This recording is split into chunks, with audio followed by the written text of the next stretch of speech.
नमस्कार दोस्तों, यूनिवर्स की नज़र या उस ब्रह्मांड की नज़र या गॉड की नज़र आप पर कब पड़ती है? जब उस ईश्वर की नज़र आप पर पड़ती है तो सब कुछ बदल जाता है। आपने देखा होगा कुछ लोग अपनी लाइफ में बहुत मेहनत करते हैं और एंड रिज़ल्ट कुछ भी नहीं आता है। मेहनत बहुत की पर हासिल कुछ नहीं हुआ। आपने बहुत से ऐसे लोगों को देखा होगा जो अपनी लाइफ में बहुत मेहनत करते हैं, सुबह 5 बजे से अपना काम शुरू कर देते हैं और देर रात तक काफ़ी मेहनत करते हैं, लेकिन उनकी पूरी लाइफ मेहनत करते हुए ही निकल जाती है। और दूसरी तरफ आपने ऐसे लोगों को भी देखा होगा जो जितनी ज़्यादा मेहनत नहीं करते हैं लाइफ में, सब कुछ वो जो चाहते हैं वो सब उनको ऐसे ही मिल जाता है बिना मेहनत किए ही या कम मेहनत किए। तो आपने कभी सोचा है ऐसा होने का क्या कारण है, कि ऐसा क्यों होता है? जो ज़्यादा मेहनत करे वो कम अचीव कर रहा है और जो कम मेहनत करे वो ज़्यादा अचीव कर रहा है। आखिर ऐसा क्यों होता है? क्या रीज़न है इसका? इसका रीज़न सिर्फ ये ही है, जब उस यूनिवर्स की, परमात्मा की नज़र आप पर पड़ती है तो आपकी लाइफ में चमत्कार होना शुरू हो जाता है और जो आप सब अपनी लाइफ से चाहते हैं वो सब आपको मिलना शुरू हो जाता है। तो अब प्रॉब्लम ये है, आखिर उस परमात्मा की नज़र हम पर कब पड़ेगी?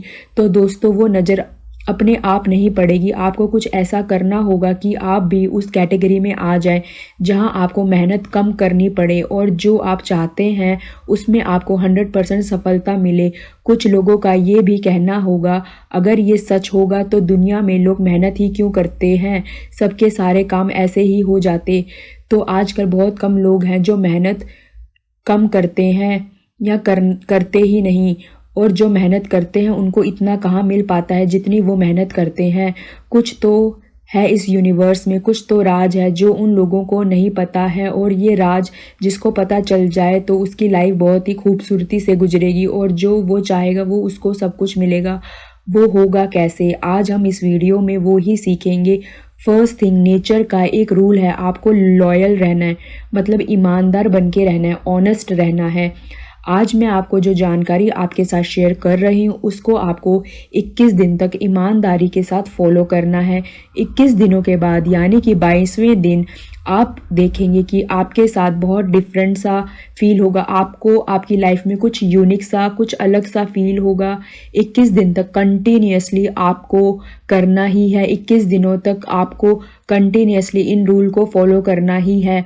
आपको कुछ अलग से कुछ नहीं करना है, बस आपको वो करना है जो आप करते आ रहे हैं अपनी लाइफ में, उसको और अवेयरनेस के साथ करना है। आपको ईमानदारी के साथ चीज़ों को करना है, यानी हर काम करते हुए ईमानदार रहना है, फिर चाहे वो छोटा काम हो या बड़ा काम हो। इसको समझने के लिए एक एग्जाम्पल लेते हैं। आप एक ग्रोसरी शॉप पर जाते हैं, आप एक चॉकलेट टेस्ट करते हैं और वो चॉकलेट आपको बहुत अच्छी लगती है, पसंद आ जाती है, तो आप एक और चॉकलेट लेकर बिलिंग अकाउंट पर जाते हैं और आप एक चॉकलेट के पैसे पे करते हैं। हालांकि आपने 2 चॉकलेट ली हैं, पर उस दुकानदार को नहीं पता कि आपने 2 चॉकलेट ली है और आपने सिर्फ एक के ही पैसे पे किए हैं और आप एक का ही बिल पे करते हैं। तो कुछ ऐसे भी लोगों को देखा गया है जो 10 या 5 की हेरा फेरी करके अपनी ऑनेस्टी को डिस्ट्रॉय करते हैं। तो कुछ लोग ऐसे भी करते हैं जो कि लेते तो बहुत ज़्यादा है लेकिन बताते कम ही है। तो 2 चॉकलेट पर बिल पे किया है एक चॉकलेट का। बहुत से ऐसे भी लोग हैं जो अपने साथ भी ऑनेस्ट नहीं है। तो आप ऑनेस्ट बने। अगर शॉपकीपर को, दुकानदार को याद नहीं तो आप याद रखें कि जितना आपने लिया है तो उसका उतना ही पे कर दें। इन सब से ये पता चलता है आप ऑनेस्ट नहीं हैं। आपको ऑनेस्ट रहना है। अगर आपको याद है, शॉपकीपर को याद नहीं रहता, तो आप याद रखें और पे कर दें। आप ऑनेस्ट रहें। ये एक छोटा सा स्टेप आपको बहुत अच्छा फील करवाता है। आप वो 2 चॉकलेट लेकर ना तो आप रिच हो जाएंगे, ना वो शॉपकीपर गरीब हो जाएगा। वो शॉपकीपर 10 रुपीज़ लेकर रिच हो जाएगा, ना तो आप गरीब हो जाएंगे। तो इस चीज़ का ध्यान रखें, जितना कंज्यूम किया है उतना पे भी कर दें।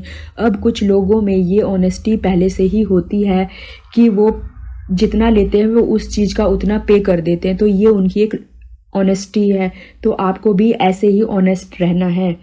सेकंड थिंग जो आपको अपनी फैमिली से शुरू करनी है, घर में आपके जो भी लोग हैं, जैसे आपके मम्मी हैं, पापा हैं, सिस्टर है, ब्रदर है, जो भी आपके फैमिली मेम्बर हैं या फैमिली में हैं लोग, उनसे आप प्यार से बात करना शुरू कर दें, बड़े अच्छे से बात कीजिए। ये समझ लीजिए कि सब कुछ समर्पण है, मुझे कुछ नहीं चाहिए। जैसे कई बार हम करते हैं, मुझे ये चाहिए, मुझे वो चाहिए, मुझे वो चाहिए था, मुझे लेकर दीजिए। और इस चाहिए के चक्कर में माहौल काफ़ी कॉम्प्लिकेटेड हो जाता है घर में।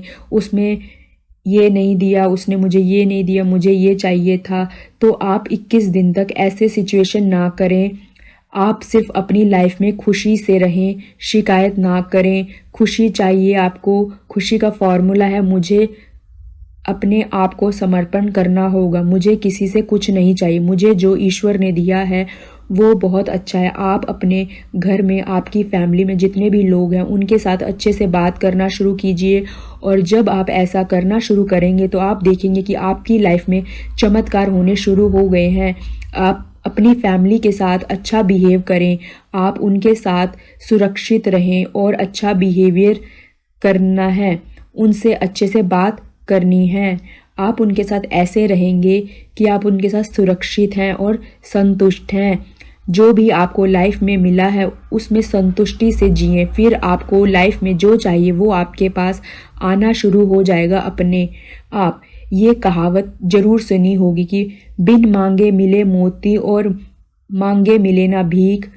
मांगने से कुछ नहीं मिलता और बिना मांगे मोती मिल जाते हैं। और बहुत सारे ऐसे भी लोग हैं जो कुछ मांगते भी नहीं हैं।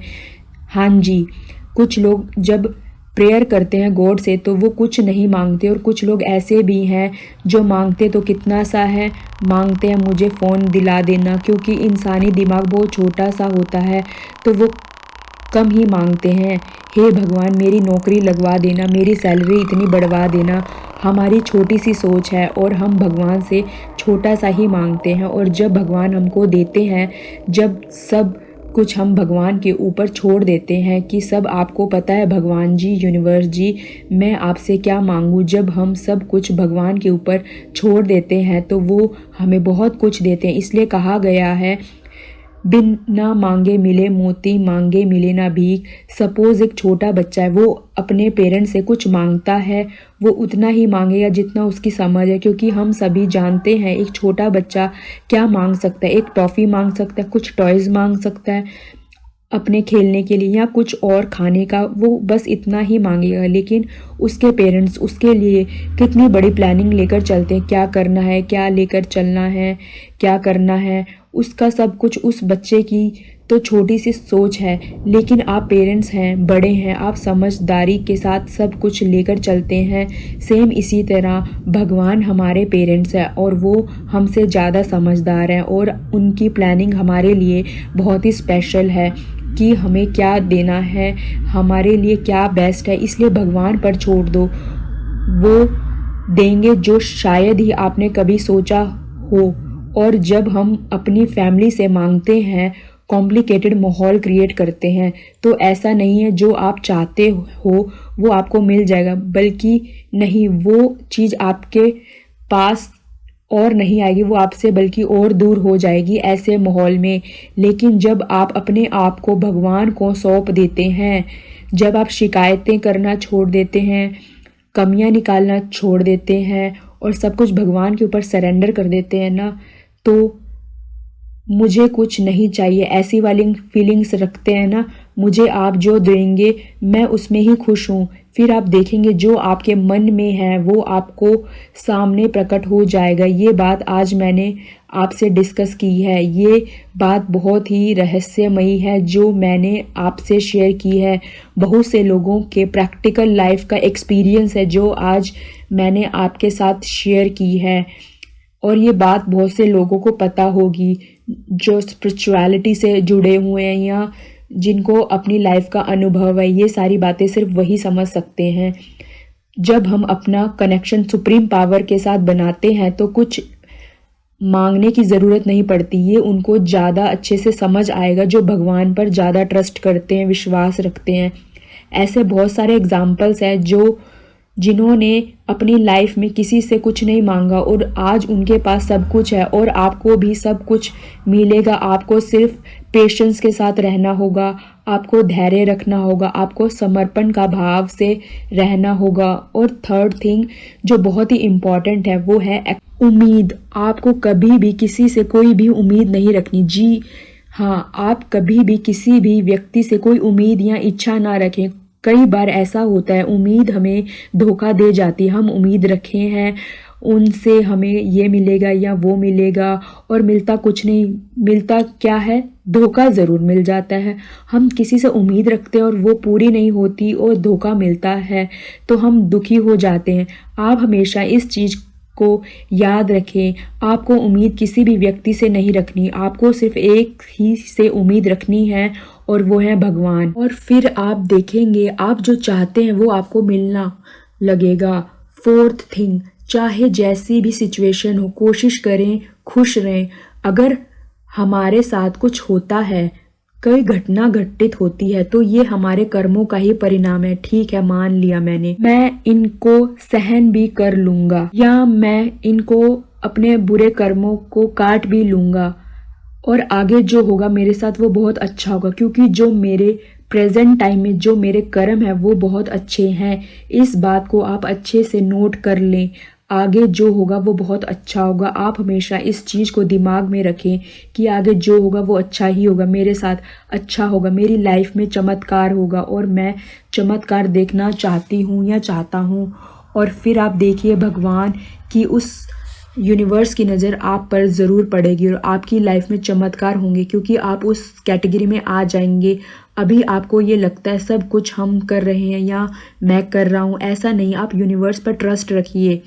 फिफ्थ थिंग, आप अपनी हर चीज़ भगवान को समर्पित कर दीजिए। आज मैंने ये काम किया है, आपको समर्पित है, आपने करवाया है, मैंने कुछ नहीं किया, ये मैंने किया है, ये आपके जिम्मे है, आप देख लेना भगवान। और इन जर्नल केस में क्या होता है कि इंसान इसलिए परेशान होता है, मैं इसको कर लूँगा, मैंने इसको किया है, मैं में जो अहम होता है वह आगे बढ़ने नहीं देता। जिस व्यक्ति को अहंकार होता है, भगवान की नज़र, यूनिवर्स की नज़र कभी भी नहीं पड़ती है उस इंसान पर। लेकिन जब वो अपने अहम को त्याग देता है, मैं कुछ नहीं कर सकता, मैं सिर्फ नियमित मात्र हूँ, गॉड ने मुझे नियमित बनाया है, चाहे फैमिली के नियमित बनाया है, किसी पर्सन के नियमित बनाया है, किसी काम को करने के लिए नियमित बनाया हो, बस भगवान ने मुझे नियमित बनाया है, करवाने वाले वो हैं।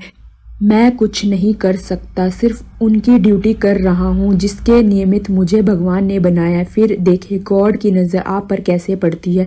यूनिवर्स की नज़र आप पर तब पड़ेगी जब आप सबसे यूनिक होकर, सबसे अलग होकर काम करेंगे। अभी आप सोचते हैं अभी मैं अपनी जॉब लगवा लूँगा या जॉब लग जाऊंगा, मेरी लाइफ बढ़िया कर लूँगा, मैं सब कुछ अच्छे से कर लूँगा। मैं नहीं, सब कुछ करने वाले भगवान है, गॉड सब कुछ अच्छा करेंगे, मुझे विश्वास है।